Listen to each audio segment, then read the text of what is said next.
Let's get into the energy debate now. I want to first focus on renewables, and I'm joined by Aidan Morrison, who's Director of the Energy Program for the Centre for Independent Studies. Thanks for joining us, Aidan.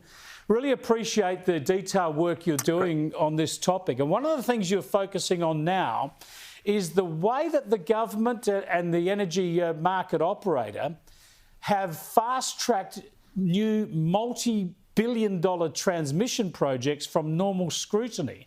And these are transmission projects that we all as consumers will have to pay for. And of course, the main beneficiaries of them are the renewable energy companies who are planning to plug into them. How is this happening and how much will it cost us? Yeah, that's absolutely right, Chris. It's been happening for a while now. It's actually been 2 years ago they've repeated a process where they skipped an essential consultation in order to give final approval to add some small-ish amounts of money to fast-track some renewables.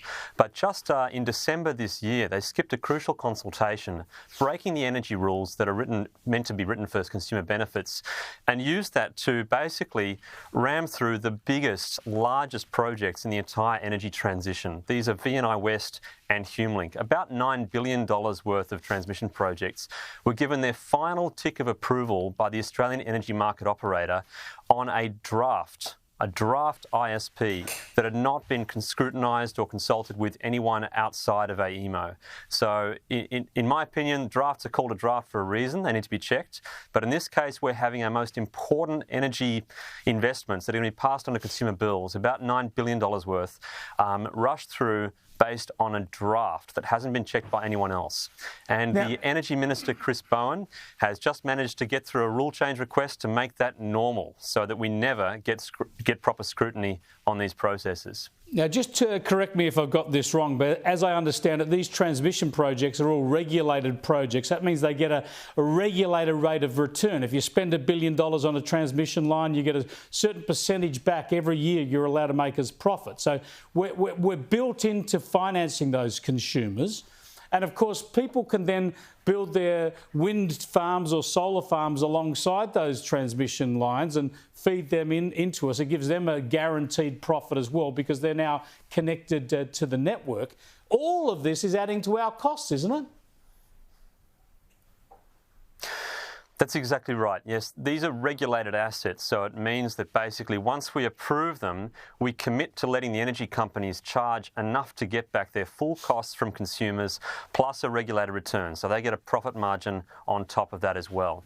So indeed, that is literally passing the buck straight to consumers, and the benefit is largely those investors that want to be able to make sure that all their energy is dispatched immediately. Now, if we were building the most efficient system, we'd carefully time the right moment to build extra transmission so that it's not too early. But it's in the interests of the energy investors in wind and solar to make sure there is so much transmission that they are never stuck waiting in a queue, and they always have ample capacity to be able to send it anywhere around the country when any scrap of energy is required somewhere else. But really the efficient way to build the system would be to make sure that we do it at exactly the right time. And in this case, it seems like we're building these assets several years earlier, even than what the market operators' analysis show they're required for, under their analysis. And there's a few issues that I could raise with that too. Now, just quickly, Chris Bowen said on the weekend that it will cost us only $120 billion to get the electricity system to net zero. He's wrong, isn't he? By how many billions is he wrong? I guess something like $100 billion or something like that at least.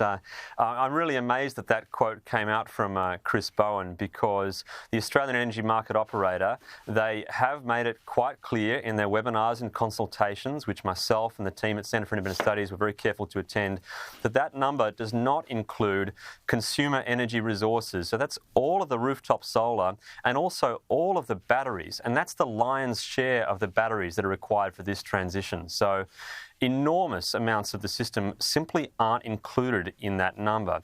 And there's more than that as well. upgrades to the distribution network as well, which is one of the biggest single parts of the energy cost that you face in your bill at the moment. None of the upgrades required to support all these consumer energy resources, all the cars that will need to be charging as well.